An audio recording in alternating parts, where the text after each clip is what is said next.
Alright, peace, bro. I hope you're doing well.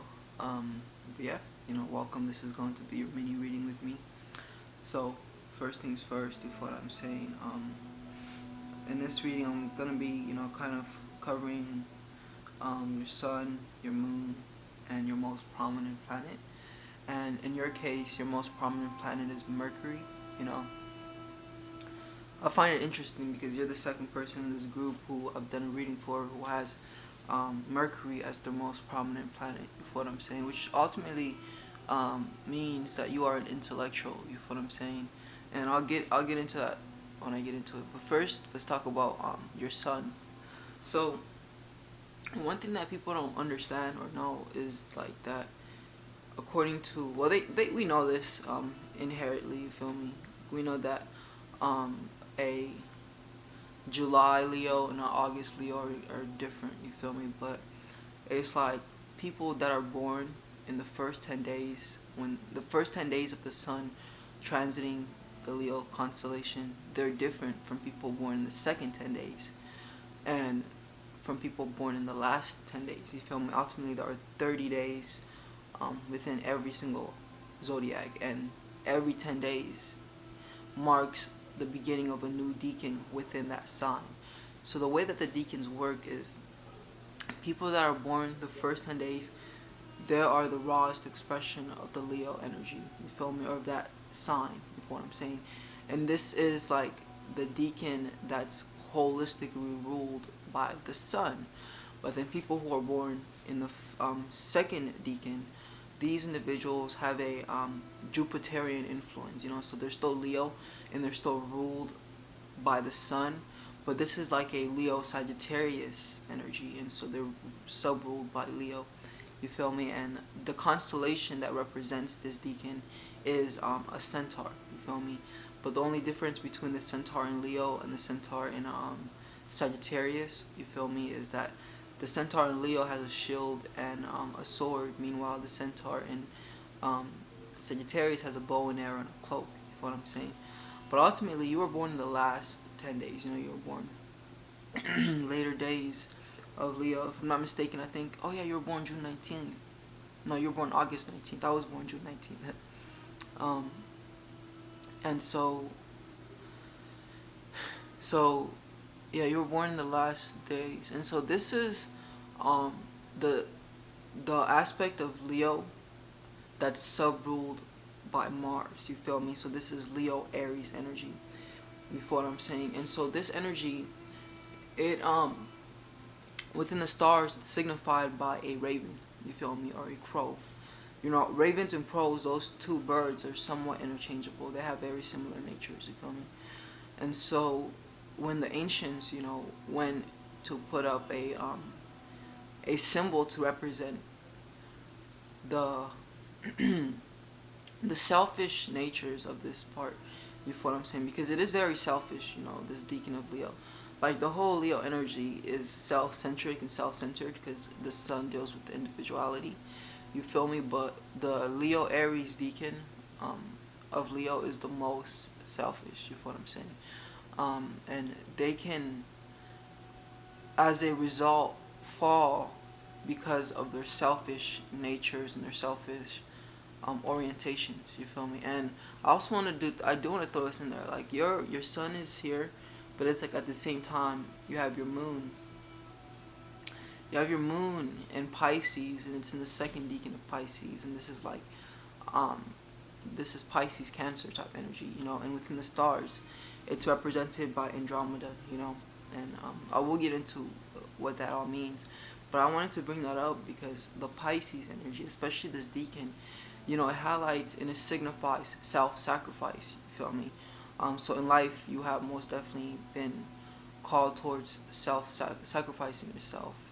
Um, but it's like the moon. It primarily deals with like your immediate connections and like your familial connections. You feel me? So there may have been a lot of sacrifice when it comes to your familial energy, your upbringing, your childhood. You feel what I'm saying? Um, but ultimately, though, with the Sun and Leo energy here, what is most highlighted and signified is like these individuals' ambitiousness. You feel what I'm saying? Like this is the deacon of ambition, if I'm not mistaken. This is the Leo deacon of ambition. You feel what I'm saying? I don't even need to check it. I know for a fact it is. And so one thing that is most prominent with these individuals is their ambitious nature. You feel me? Their desire to want to rise in power and be something and make of something of themselves. You feel what I'm saying? And so what happens then is they may find themselves pulling one on another person just to ensure that they're good and they're straight. You feel me? And so one thing about this energy is there can be a horrific nature to um like like the crow or the raven, whom feasts upon rotten flesh ultimately. You feel me? These individuals can have a tendency of feeding, because look, we eat mentally, physically, emotionally, and spiritually. You feel me? And what you consume mentally, emotionally, and spiritually is actually a little bit more important than what you consume physically, even though they're all important. And so,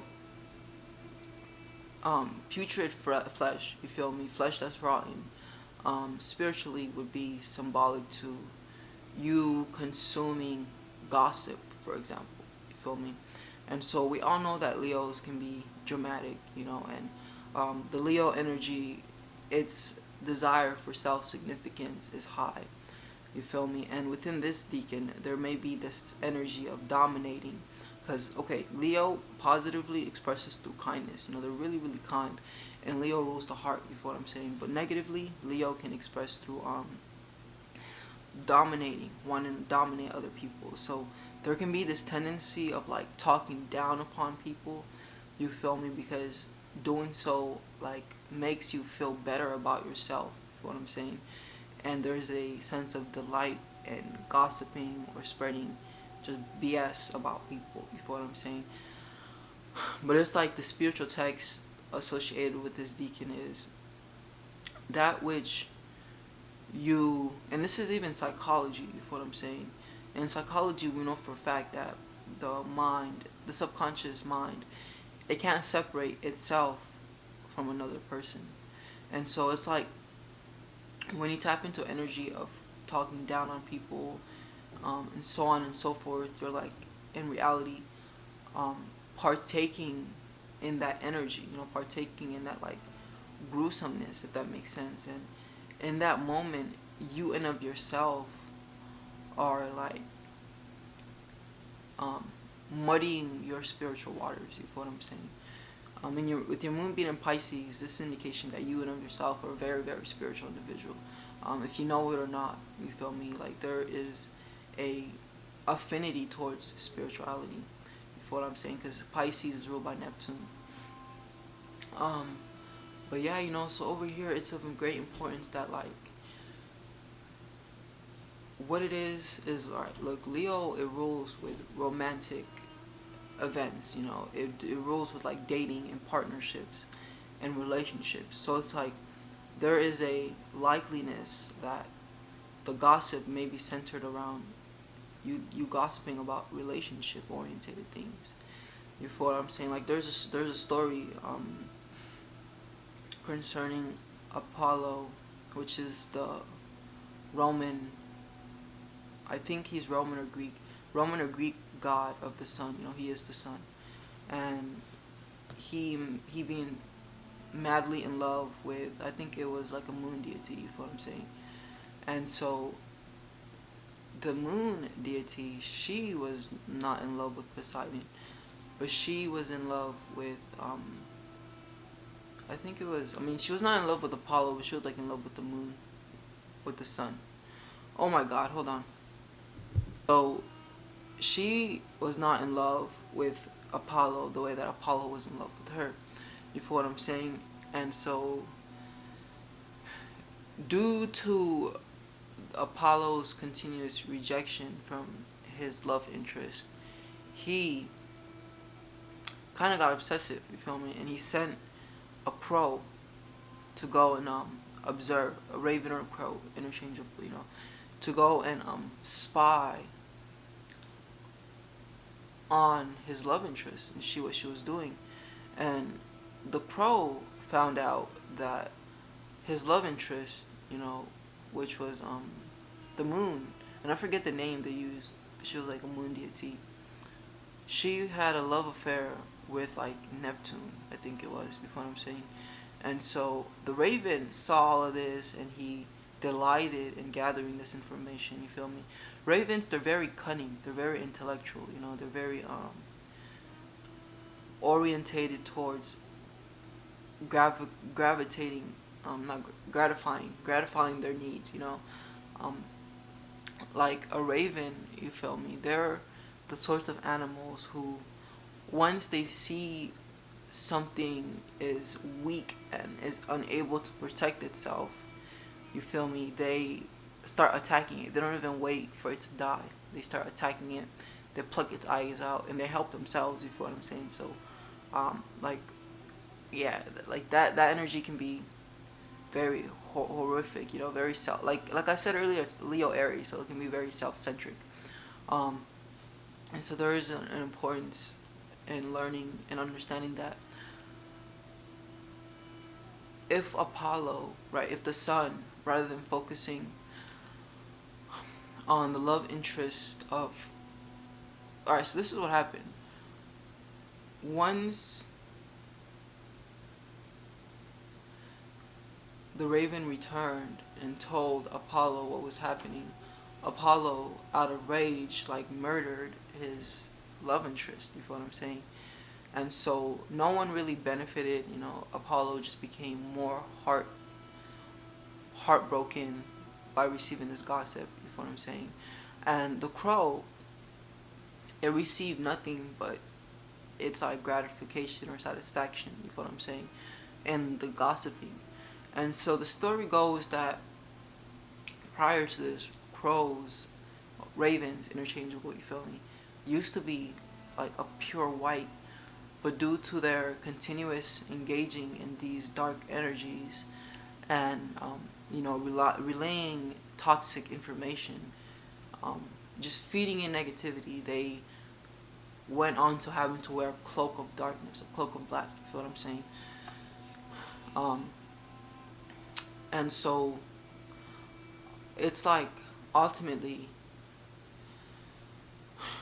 rather than focusing on other people's love interests and whatever it may be, it is of importance for you to start to learn to cultivate your own loving energies. You feel me? And so when I say loving energies, like, this can even just be you learning to get into energies of learning to love yourself. You feel me? I feel like the Leo energy, it's very, damn, yeah, it's very orientated towards that. Learning to know who you are, understand yourself. You feel me? Because Leo, it deals with the identity, it deals with the me, the I, the self. Yeah, but it's like when you have your own things going for you, it's like those things that are going for you keep you so occupied that you don't have time to think about what other people are doing. And so I guess in other terms, learning to work on yourself and learning to cultivate love inside of you, you feel what I'm saying, is going to be of great importance to find a way to like redirect this energy with this Leo Aries, because Mars is here, it's subruled by Mars. Mars is always going to bring hardship and trials and tribulation, and Mars has an affinity for like violence. You feel what I'm saying? And like I noticed her profile picture, and it's like so gruesome. So it makes sense, it makes a lot of sense that you have this placement. Um, but it's like truly the way you go about exalting this Leo energy into a higher expression is through learning to, well, tap into like your creative abilities also, because so as you may know, Leo deals with like sex, you feel me? But it deals with sex like the sex life, you know, like Scorpio also deals with sex, but Scorpio deals with sex more intimately. Um, but then it's like Leo deals with sex from a more fun perspective, you feel what I'm saying? And so the thing about that is there are many different ways which the sexual energy expresses itself, because sexual energy is actually just raw creative energy. So learning to channel your sexual energy towards creating art, you feel me, and finding ways to express yourself is an example of finding a way to sublimate, you know, or redirect that sexual energy to express more harmoniously. I hope that makes sense. But yeah, you know, so let's look at your moon. So your moon is in Pisces, and it's within the decan of self-sacrifice. You feel me? And this decan in the stars is signified by Andromeda. So Andromeda, her mother Cassiopeia, right? She was very boastful and very like, you know, Cassiopeia is another deacon of Pisces, but it's the deacon of vicissitude, you know. So she had, and vicissitude means having strong beliefs. So she had strong beliefs and awarenesses that she was the shit, you know, and that she was the fairest, most beautiful woman on the planet. And she even made a statement saying that she was more beautiful than Neptune's like no, not Gon, I forget, but Neptune, you know, Neptune's like for lack of a better term, mermaids, you feel me? And so when she made that statement, you know, Neptune's mermaids, you know, they were actually the most beautiful, and so Neptune was offended by this statement. And so he sent a monster, you feel what I'm saying, to ultimately destroy their kingdom. But there was a trade-off, an agreement that took place, that if Andromeda tied herself to the rock for the month, like if she sacrificed herself to the sea monster, then then the kingdom would be saved. You know what I'm saying? And so for her desire for others, right, enabled her to sacrifice herself. And so, you know, this energy, Pisces. So this is Pisces Cancer energy, you feel me? So Pisces is an energy being associated with Neptune and Jupiter. It's very um, selfless, you know, and very heart-centered and caring and loving. You know, Neptune deals with agape love, you know, universal love. So it's very self-sacrificial. And then Cancer deals with caring and nurturing and loving. You know, the Jupiter is exalted in Cancer. So when these two energies meet, it produces for an individual who has great abilities to like give on to themselves to others, you know, and think about the interest of others and sacrifice themselves. You feel what I'm saying? But yeah, this energy is a very polarization between your sun and your moon, because like your sun, right, being in Leo and in the decan of Aries, is very self-centric and self-centered on self. But like that's your individuality, you feel me? But then it's like your moon, which also highlights your more deeper needs, your more innate emotional needs, highlight and signify that it is when you are giving yourself to someone selflessly that like you allow yourself to feel your soul. You feel what I'm saying? Because that's what the moon also is. You know, the moon and Pluto in astrology deal with the soul, and it's like when you are in a place where you can um, put the needs of others before yourself, then it's like you cultivate energies inside of you um, that allow you to like, for lack of a better term, be more nourished. You know, more, yeah. Because look, this is what that's what the moon highlights. It highlights your channels of nourishment. You know, and it's like when you're doing things for others and you're helping others and serving others selflessly, those are one way. But then it's like Neptune, not Neptune,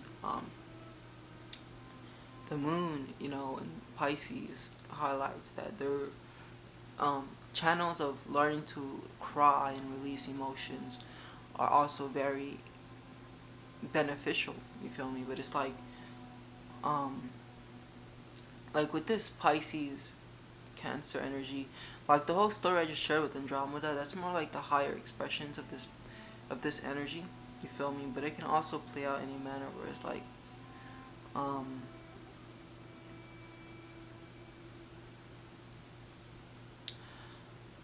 in a manner where it's like there may be this sense of rejection you experience from the world. And even when it's like you just want to help and be of assistance and service, you may feel like people are pushing you away. You feel what I'm saying? Um, because Pisces in this deacon of self-sacrifice, it very much highlights and deals with higher knowledge and information to help like free humanity. You feel what I'm saying? Knowledge and information that like challenges authorities, and then like there is this trial, you feel me, in history where people that come forth and tell the truth because they want humanity to better themselves, they get thrown away, you feel me? They get locked up, they get murdered, they get killed. Like the story of Jesus is very Piscean, even, self-sacrifice. And yeah, I'll leave it at that. Like, of course we can, yeah, I'll leave it at that though. I'll leave it at that. And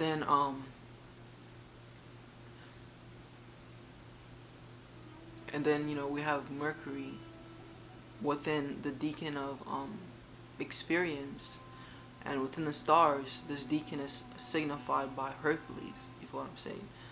And so Hercules and his 12 labors, that story, the 12 labors of Hercules were associated and in synchronization with the 12 zodiac signs. You know what I'm saying? But ultimately this deacon deals with experiences, and individuals that have this energy attract many various different experiences to them. And so with you having Mercury here, and Mercury deals with your mind, it deals with your intellect, it deals with how you process information, etc., etc., right? With you having Mercury here, it's an indication that mentally you are positioned with having a variety of different experiences in the way that you process your thoughts. And so I guess I can put it like this. We all know that Virgo is very analytical and very critical, is what I'm saying. And so, like, the way that I would interpret this energy is like, within your mind, your mind can have a tendency of going on a rampage where it travels into the depths of things, you feel me, through analyzing. And this can be good because this can produce for an individual who's like a good investigator, like, you feel me, a good researcher, someone who can see the many different layers and aspects of things as they keep digging and penetrating. But at the same time, it's negative. It can be negative in the sense that, especially between, like, your moon is in Pisces and Mercury is in Virgo. These two energies polarize each other. And so with these energies polarizing each other, you feel me, there can be, I don't know the degrees exactly, and that's going to be important, so I probably shouldn't talk about it. But simply put, the moon is your emotions, Mercury is your thoughts, so there may be a clash between your emotions and your thoughts. You feel what I'm saying? With this energy here. But yeah, so with Mercury being in the first house also, it's an indication that a lot of your intellectual processes and concepts and ideologies are centered around yourself. You feel me? You're a sort of individual who, it's funny because Leo, we were just talking about this energy earlier when we were talking about your sun. There's also within Mercury, and so with Mercury being here, you have to learn to minimize self-criticism. You feel what I'm saying? And it's like psychology is something important for you to learn, because Mercury deals with the mind, and people who have Mercury prominent need to learn to work and develop their minds and acquire themselves with mental tools. You feel what I'm saying? And so with Mercury, not Mercury, with Mars, not Mars, yeah, with Mercury being in your first house, wait, I was going on a whole other thought. So yeah, psychology, you feel me? And it's like when you criticize yourself, you're directing your thoughts towards like destructive energy rather than constructive energy. You feel what I'm saying? Positive criticism is good, but negative criticism does nothing but dig a deeper hole for you, and produce more suffering for you. Um, but yeah, I would say that pretty much concludes this mini reading for you. And honestly, I would really, really love to work with you. My sessions, I keep them pretty cheap because I want to help people more than anything. So it's only $30 a session. You feel me? And we go deep into your chart, and I can comfortably express and go deep. You feel what I'm saying? Without like, yeah. Anyways, so yeah, let me know if you'd be interested, in diving deep, if that's something that even interests you. And if so, then I would love to work with you. And I'm an astrologer, but I also have a background on esoteric psychology, and I have a great understanding of mental alchemy. And these sciences are based upon astrology. It was like because of my understanding of astrology, I was able to open mental alchemy and esoteric psychology. You feel what I'm saying? But yeah, bro. Peace. And definitely let me know what you thought about this reading. Peace.